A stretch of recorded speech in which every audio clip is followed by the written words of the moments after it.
विद्यार्थी मित्रांनो, आज आपण मराठीच्या या तासामध्ये वेगवसता हा प्राचार्य शिवाजीराव भोसले लिखित यांचा जो काही पाठ आहे, या पाठाचा आपण या ठिकाणी हा पाठ अभ्यासणार आहोत. आता वेगवसता, वेग म्हणजे काय? गती. आणि वसता म्हणजे काय? तर वेगाच्या अधीन जाणे, वेगाच्या प्रभावाखाली जाणे, वेगाच्या आहारी जाणे. तर अशा प्रकारे वेगाच्या आहारी जाणं हे किती घातक आहे, तर हे आपल्याला या पाठामध्ये प्राचार्य शिवाजीराव भोसले यांनी सांगितलेलं आहे. आता प्राचार्य शिवाजीराव भोसले हे नामवंत वक्ते आहेत. महाराष्ट्रातील सुप्रसिद्ध विचारवंत आणि व्यासंगी लेखक आहेत. त्यांनी देशात आणि विदेशात अनेक विषयावर व्याख्यानमाला गाजवल्या आहेत. पुणे येथील वसंत व्याख्यानमालेत सलग 28 वर्ष त्यांनी व्याख्यान दिली. त्यांची कथावक्तृत्वाची जागर खंड 1 व 2, जीवनवेद, दीपस्तंभ, देशोदोषीचे दार्शनिक, मुक्तिगाथा महामानवाची, यक्षप्रश्न, हितगोष्टी इत्यादी ग्रंथ प्रकाशित आहेत. लेखकाने औरंगाबाद येथील डॉक्टर बाबासाहेब आंबेडकर मराठवाडा विद्यापीठाचे ते माझे कुलगुरू होते. राजश्री शाहू महाराज पुरस्कार त्यांना कोल्हापूरचा मिळाला होता. श्रीमंत माळोजीरावचे स्मृती पुरस्कार फलटण. तर अशा अनेक पुरस्काराने ते सन्मानित आहेत. तर हा जो काही पाठ आहे वेगवसता पाठ, तर या वेगवसता पाठ या पाठामध्ये लेखकाने, हा एक वैचारिक पाठ आहे, तर या पाठामध्ये लेखकाने अतिवेगाच्या आहारी गेल्याने माणसाच्या विकृतीवर नेमकेपणाने बोट ठेवलेलं आहे. बघूया आपण या पाठामध्ये लेखक काय म्हणतात ते. तर लेखकाचं असं म्हणणं आहे की वेग हे गतीचे एक रूप आहे. आपले जीवन स्थिती आणि गती यात विभागले गेले आहे. स्थिती म्हणजे काय? थांबणे. आणि गती म्हणजे काय? वेग. तर आपलं जीवन अशा प्रकारे स्थिती आणि गतीमध्ये विभागले गेलेलं आहे. थांबणे, चालणे, धावणे असे हे जीवनचक्र फिरतच असते. मित्रहो, प्रत्येक माणसाला जीवनामध्ये गतीही घ्यावीच लागते. रोज नित्य दैनंदिन अशा प्रकारची कामं करावीच लागतात. तर त्यासाठी गतीही आवश्यक असते. आणि म्हणून लेखकाने काय केलं आहे, तर लेखकाची ही जी काही गती आहे, तर गतीला प्रामुख्यानं लेखकाचा विरोध नाही आहे. प्रत्येक मनुष्य या ठिकाणी, सर्वसामान्य मनुष्य देखील प्रामुख्यानं आपली जी काही कामं आहेत, तर ही कामं पार पाडण्यासाठी गतीचा तो आधार घेतो. आणि लेखकाला सुद्धा मात्र या ठिकाणी मान्य आहे की प्रत्येकच मनुष्य या ठिकाणी काय करतो, या ठिकाणी गतीचा आधार घेत असतो. तर तेव्हा हे जीवनचक्र जे असतं हे फिरतच असतं. आपल्या विचारांना ही गती असते, तिला आपण प्रगती म्हणतो. लेखकाने काय केलं या ठिकाणी, तर या ठिकाणी आपलं एक व्याख्या केली आहे की आपल्या विचारांना ही गती असते, जिला आपण प्रगती म्हणतो. ज्यावेळेला विचारांना गती मिळते आणि ती गती ज्यावेळेला योग्य असते, तर त्यावेळेला मात्र आपली काय होते, प्रगती होते. आणि मग प्रगती म्हणजे काय, तर जीवनाचा स्तर, दर्जा उंचावणं. तर ती विचारांची गती असते. गतीला जेव्हा दिशा असते तेव्हाच ती प्रगती या संज्ञेस पात्र ठरते. लेखकाने काय केलं या ठिकाणी, तर या ठिकाणी गतीची व्याख्या केली आहे.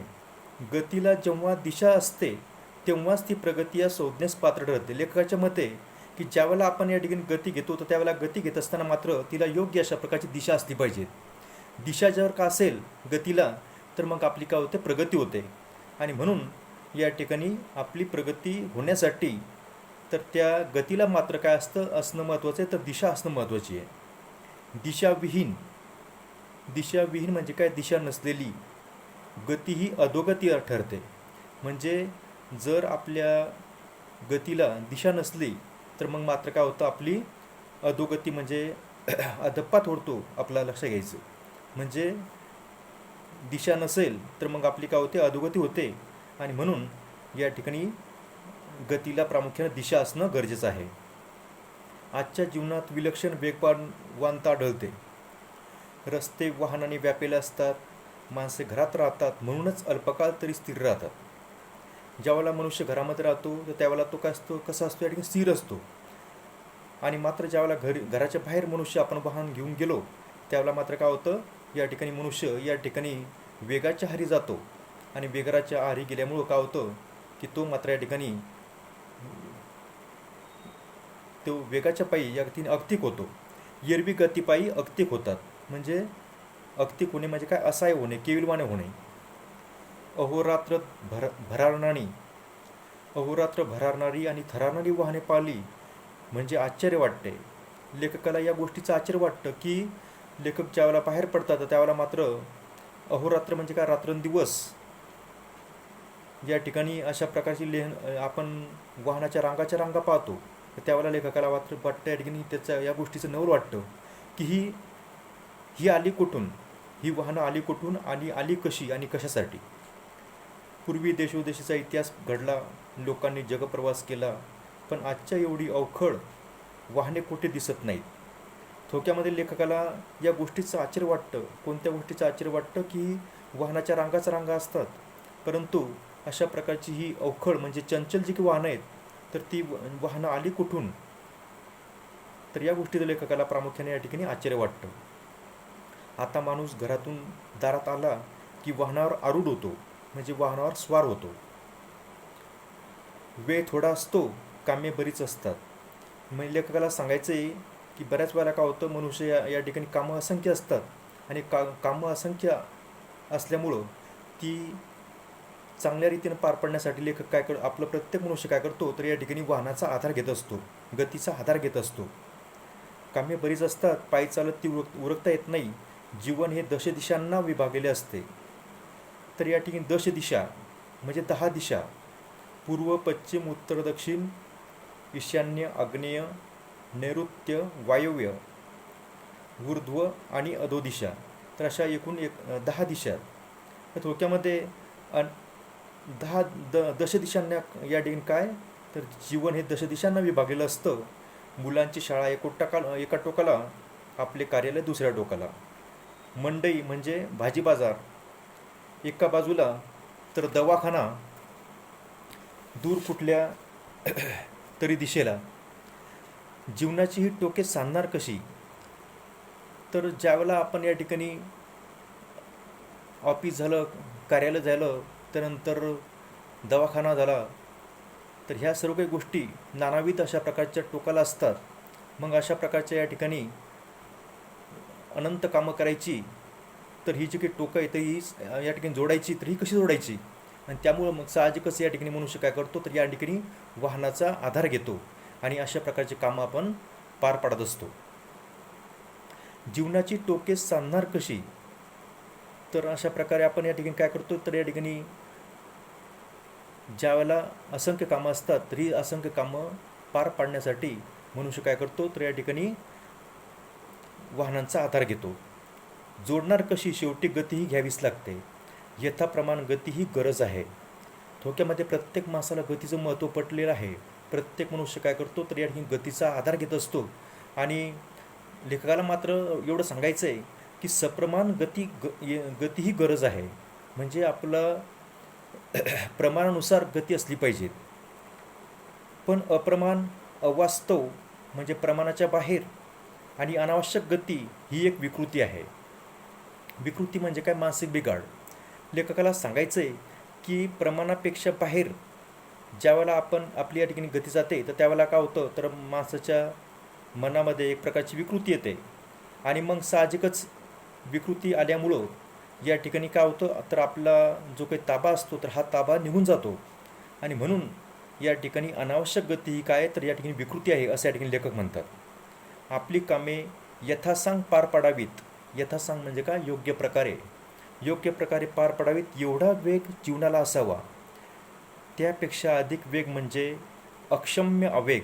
अक्षम्य म्हणजे काय, क्षमेस अपात्र गंभीर स्वरूपाचा. आवेग म्हणजे काय, भावनांचा उद्रेक म्हणावा लागेल. थोडक्यामध्ये वेग हा आपल्या नियंत्रणात असला पाहिजे. तर या ठिकाणी जर अधिक वेग असेल तर हा अधिक वेग का होतं तर तो आत्मघातकी ठरतो. म्हणजे आपल्याला स्वतःचा नाश या ठिकाणी घडून येऊ शकतो. आणि म्हणून या ठिकाणी आपण काय केलं पाहिजे तर वेगावर प्रामुख्याने नियंत्रण ठेवलं पाहिजे.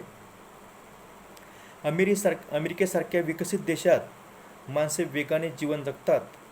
घरोघरी आणि दरडोई वाहन उपलब्ध असते. लेखकाने काय केलं तर या ठिकाणी भारत आणि अमेरिका या दोन देशामधील या ठिकाणी एक प्रकारची तुलना केलेली आहे. अमेरिकन लोक काय करतात तर अमेरिका हा विकसित देश आहे आणि विकसित देश असल्यामुळं साहजिकच प्रत्येक घरामध्ये काय असते, प्रत्येक माणसागणिक या ठिकाणी दरडोई म्हणजे काय प्रत्येक माणसागणिक या ठिकाणी वाहनं उपलब्ध असते. आणि मग हे अमेरिकन माणसं काय करतात तर या ठिकाणी असंख्य कामं असतात, तर असंख्य कामं करण्यासाठी ते काय करतात, वेगाचा आश्रय घेतात. तिथले अमेरिकेतले रस्ते रुंद, सरळ, निर्विघ्न म्हणजे काय, कसल्याही प्रकारची अडचण नाही नाही आणि एकमार्गी असतात. थोडक्यामध्ये अमेरिकन लोक काय करतात तर अमेरिकन लोक या ठिकाणी वेगाचा आश्रय घेतात, परंतु तिथले जे काही रस्ते असतात ते रुंद आहेत, एवढंच नाही तर ते सरळ आहेत, निर्विघ्न आहेत आणि एकमार्गी आहेत आणि त्यामुळे ते लोक काय करतात, वेगाचा आश्रय घेतात. घरे, कार्यालय, बाजारपेठा यात निदान 100 मैलाचे अंतर असते. तर अमेरिकन लोक काय करतात तर या ठिकाणी वेगाचा आश्रय घेतात. याचं कारण काय तर त्यांना मात्र या ठिकाणी 100 तिथले जे काही घर असेल, कार्यालय असेल, बाजारपेठ असेल तर यामध्ये किमान 100 मैलाचं अंतर असतं आणि मग साहजिकच ते काय करतात, या ठिकाणी वेगाचा आश्रय घेऊन हे कामं पार पडत असतात. बाजारपेठा यात निदान 100 मैलाचे किमान अंतर असते. जवळच्या जवळ सगळे असे सहसा नसते, म्हणजे जवळजवळ या ठिकाणी काही नसतं आणि म्हणून ते काय करतात, त्या ठिकाणी वेगाचा आश्रय घेतात आणि आपलं कामं पार पडतात. अंतराळाच्या गोष्टीशी जवळीक साधण्यासाठी दूरवर जावे लागते. यातून माणसात दुरावा निर्माण होतो. तो जाचदायक म्हणजे काय त्रासदायक आणि असह्य होऊ नये म्हणून वेगाचा आश्रय घेतला जातो. तर अमेरिकन लोक प्रामुख्याने वेगाचा आश्रय काय घेतात तर या ठिकाणी त्यांना कोणतेही काम करण्यासाठी या ठिकाणी जवळपास 100 मैलाचं किमान अंतर या ठिकाणी कापावं लागतं. तर त्यासाठी ते काय करतात तर वेगाचा आश्रय घेतात आणि मग वेगाचा आश्रय घेऊन प्रामुख्याने ते कामं करतात. वेगामुळे माणसे बेभान होतात. भान हरवले म्हणजे अस्वस्थता विरून जाते. भान हरवणे म्हणजे काय, जाणीव हरवणे, बेभान होणे. वेगात एक बेहोशी असते. बेहोशी म्हणजे काय, भान नसणे. तर थोडक्यामध्ये वेगाचा आश्रय घेतल्यामुळे काय होतं तर लोक काय करतात, आपलं भान हरवून जातात आणि मनुष्य बेभान झाल्यानंतर मनुष्य काय होतं, माणसाला कसल्याही प्रकारची भान नसतं. तर थोडक्यामध्ये अमेरिकन लोक काय करतात तर या ठिकाणी जीवनामध्ये या ठिकाणी प्रत्येक घर, कार्यालय, बाजारपेठ यांचं जे काही अंतर आहे ते साधण्यासाठी प्रामुख्याने ते वेगाचा आश्रय घेतात आणि आपले कामं पार पडतात. परंतु लेखक म्हणतात, भारतीयांनी अमेरिकन जीवनशैली पत्करण्याचे कारण नाही. अमेरिकन लोकांची जीवनशैली वेगळी आहे, परंतु मात्र आपण काय तर भारतीय लोकांनी मात्र अमेरिकन लोकांची जीवनशैली पत्करण्याचं कारण नाही. आपल्याकडे अंतरे कमी आहेत, माणसे खूप आहेत, कामे फारशी नाहीत, जीवनाची टोके सहज सांधता येतात. सांधणे म्हणजे काय, जोडणे. थोडी त्वरा करावी लागते, पण भरधाव वेगाने अंतर काटावे अशी स्थिती नसते. थोडक्यामध्ये लेखकाला सांगायचं आहे की भारतीय लोकांनी प्रामुख्यानं अमेरिकन जी काही जीवनशैली आहे तर हे जीवनशैली प्रामुख्यानं पत्करण्याचं कारण नाही आहे. कारण आपण काय तर थोडंसं जर का आपल्याला कोणते काम करायचं थोडंसं नियोजन केलं तर आपले कामं सहज होऊ शकतात. समजा मुंबईसारख्या शहरामध्ये अनेक जे काही रस्ते तर ते रस्ते प्रामुख्यानं काय या ठिकाणी रेल्वेने जोडलेले असतात. रेल्वेचा आधार घेऊन आपण योग्य ठिकाणी योग्य कामं करून आपण आपल्या घरी सुखरूप पोचू शकतो. तर अशा प्रकारची परिस्थिती आपल्या इथे आहे. तर या ठिकाणी बऱ्याच वेळेला वाहनाची सुद्धा गरज नसते. तर अशा प्रकारे आपण या ठिकाणी आपली कामं या ठिकाणी निर्विघ्न, कसल्याही प्रकारची विघ्न न येता आपण पार पाडू शकतो. तर अशा प्रकारे या ठिकाणी भारतीय जीवनशैली आणि अमेरिकन जीवनशैली यामध्ये फरक आहे. मुंबईसारखे विस्तीर्ण शहर गाड्यांनी सांधलेले असते. गाड्या रुळावून चालतात, त्यात भरकटणे फारसे नसते. गाडीत चढले म्हणजे माणसाचे धावणे थांबते. लेखकाला सांगायचं आहे की या ठिकाणी अमेरिकन लोक त्यांची जीवनशैली वेगळी आहे. तिथले रस्ते निर्विघ्न असतात, कसल्याही प्रकारचे या ठिकाणी अडथळे येत नाहीत आणि म्हणून ते काय करतात, वेगाचा आश्रय घेऊन आपले कामं करतात. परंतु भारतीय लोकांनी मात्र अशा प्रकारची ही शैली पत्करू नये. तर भारतीय लोकांनी मात्र कोणतंही काम करताना जर का आपण नियोजन केलं आणि रीतीनं जर आखणी केली तर सहजगत्या आपण आपली कामं पार पाडू शकतो आणि ती कसल्याही प्रकारची विघ्न न येता ते काम आपण पार पाडू शकतो. आणि म्हणून आपण या ठिकाणी वेगाच्या आहारी जाऊ नये. खरी अडचण असते ती रस्त्यावरून जाणाऱ्या 2 आणि 4 चाकी वाहनांची. त्यांचा वेग मर्यादित ठेवला तर ती साधने म्हणून उपयोगी पडतात. बऱ्याच वेळा आपण पाहतो की रस्त्यावर या ठिकाणी 2 चाकी आणि 4 चाकी वाहनांची या ठिकाणी गर्दी होते. तर त्यावेळेला मात्र आपण काय केलं पाहिजे, तर आपलं जो काही आपलं गाडीचा वेग आहे, तर हा वेग आपण मर्यादित ठेवला तर ही साधनं काय होतं, आपल्याला उपयोगी पडतात. म्हणून लेखकाचं असं म्हणणं आहे की आपण आपला जो काही वेग आहे, तर हा वेगावर आपलं नियंत्रण असलं पाहिजे. वेळ आणि श्रम वाचवण्यासाठी त्याचा उपयोग होतो, पण अनेकदा असे घडते की वाचलेला वेळ घालवावा कसा हे कळण्यासे होते आणि मग तो घालवण्यासाठी पुन्हा माणसे वाहनाच्या आहारी जातात. थोडक्यामध्ये आपण या ठिकाणी वाहन का वापरतो, तर आपला वेळ आणि श्रम वाचवण्यासाठी आपण या ठिकाणी काय करतो, वाहन वापरतो. त्याचा उपयोगसुद्धा होतो. परंतु बऱ्याच वेळा काय होतं की आपला जो काही वेळ वाचतो, तर हा वाचलेला वेळ पुन्हा घालवण्यासाठी लोक काय करतात, या ठिकाणी आणखी वाहनावर आरूढ होतात. तर या ठिकाणी ते वाहनाच्या आहारी जातात आणि मग साहजिकच या ठिकाणी काय होतं, आरंभी माणसे वाहनावर स्वार होतात, मग वाहने माणसावर स्वार होतात. थोडक्यामध्ये लेखकानं असं का म्हटलंय, तर लेखकाला सांगायचं आहे की सुरुवातीला काय होतं, तर वाहनावर एक वाहन आपल्याजवळ असतं. त्या वाहनाचं आपण काय करतो, या ठिकाणी प्रत्येक वेळेला या ठिकाणी कामात ते आपल्या ते वाहन आपल्या कामी पडतं. परंतु बऱ्याच वेळेला काय होतं की या ठिकाणी असंख्य वाहनं घरामध्ये असतात आणि मग असंख्य वाहनं, खरोखरच एवढ्या वाहनांची गरज आहे का? मनुष्य काय करतो, त्या वाहनांच्या आहारी जातो. वाहनांच्या आहारी गेल्यानंतर काय होतं की या ठिकाणी मनुष्य या गतीचा सहारा घेतो आणि मग साहजिकच या बेहोशीमध्ये काय होतं की आपण काय करतो याचा आपल्याला थांग पता लागत नाही.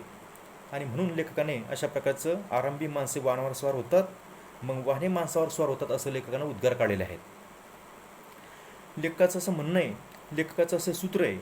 कोणतं सूत्र आहे की कामापुरते आणि कामासाठी वाहन आणि आटोक्यात राहील एवढा वेग हे तंत्र अनुसरले तर जीवन अर्थपूर्ण होईल. थोडक्यामध्ये लेखकाला काय सांगायचं आहे की आपल्याला प्रत्येक माणसाला या ठिकाणी काय करायचं आहे, जीवन अर्थपूर्ण अशा प्रकारचं जीवन जगायचं आहे. तर अर्थपूर्ण जीवन जगण्यासाठी आपण काय केलं पाहिजे, तर कामापुरतं आणि कामासाठी वाहन वापरलं पाहिजेत की जेणेकरून काय होईल, रस्त्यावर गर्दी होणार नाही. एवढंच नाही तर वाहन आपलं आटोक्यात राहील एवढा वेग आपण ठेवला पाहिजेत. त्यावर वेगावर आपलं नियंत्रण असलं पाहिजे. हे तंत्र जर का आपण अनुसरलं तर आपल्याला हे जे काही जीवन आहे, तर हे जीवन आपलं अर्थपूर्ण होईल.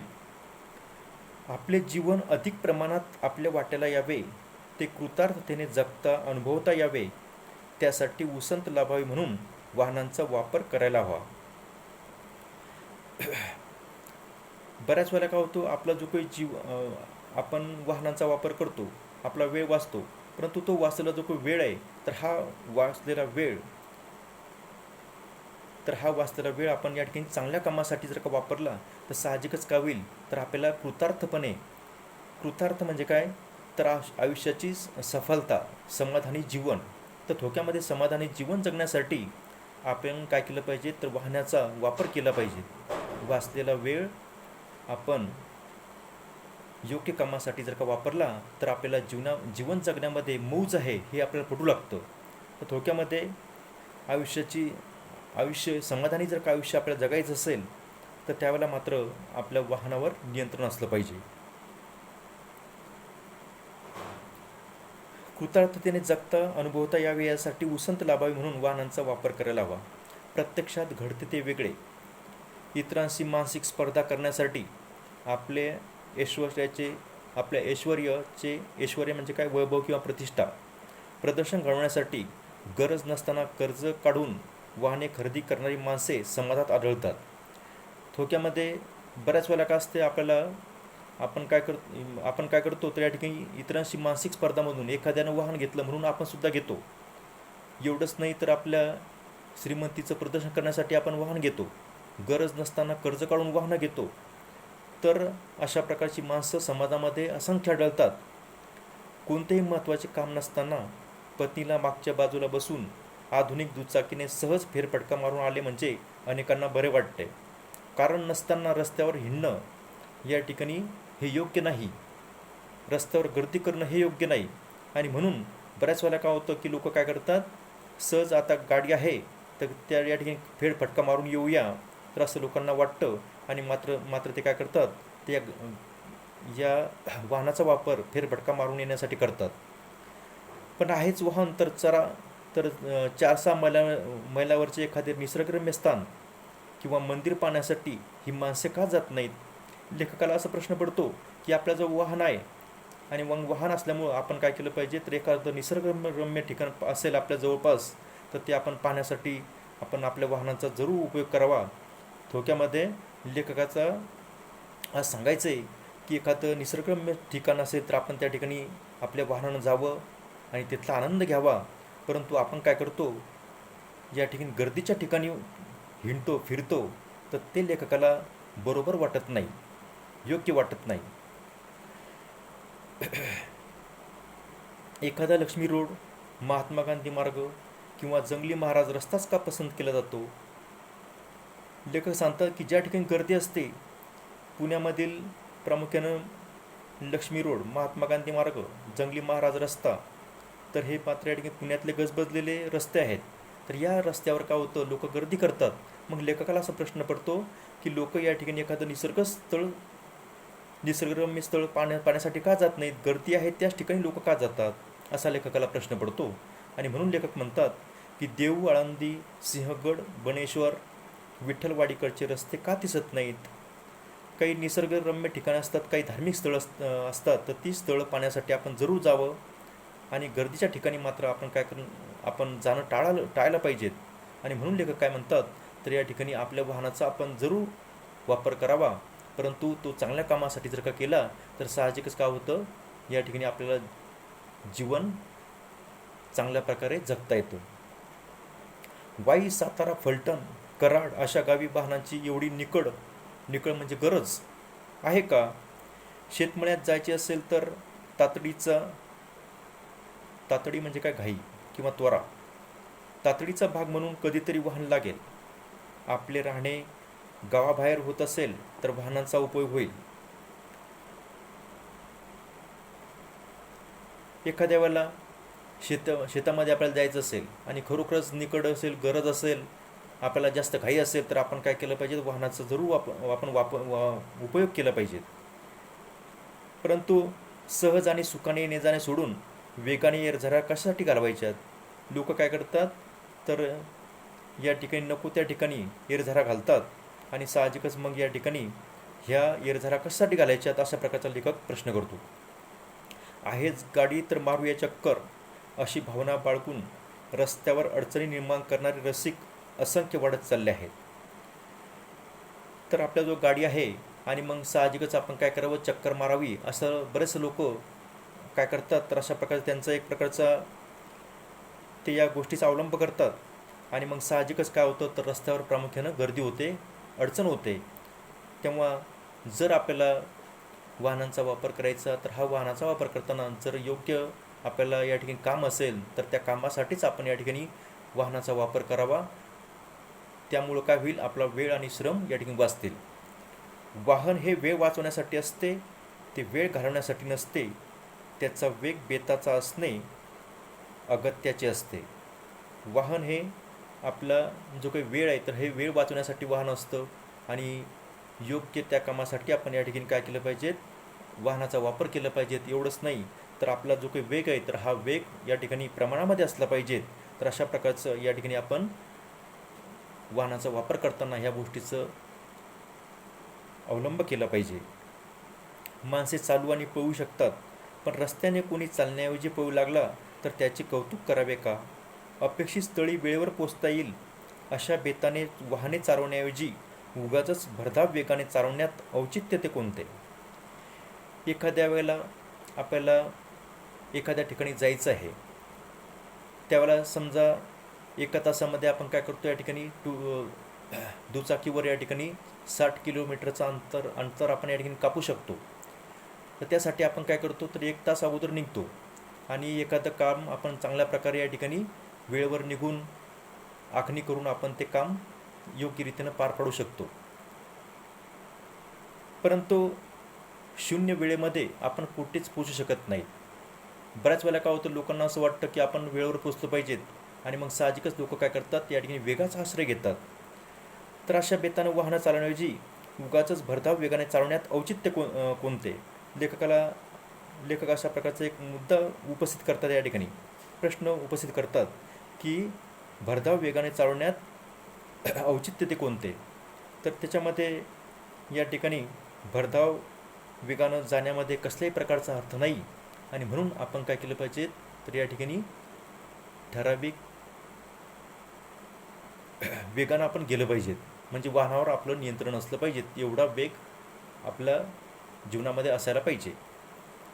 वाहनाचा वेग वाढला म्हणजे त्याच्यावरचा ताबा म्हणजे काय, नियंत्रण, अंमल, कब्जा कमी होतो. पुढचे वाहन मागे टाकून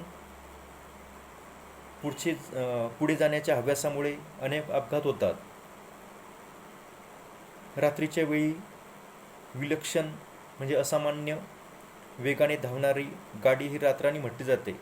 रात्री भरधाव वेगाने प्रवास करून पार पाडावीत एवढी महत्त्वाची कामे दरवेळी असतात का?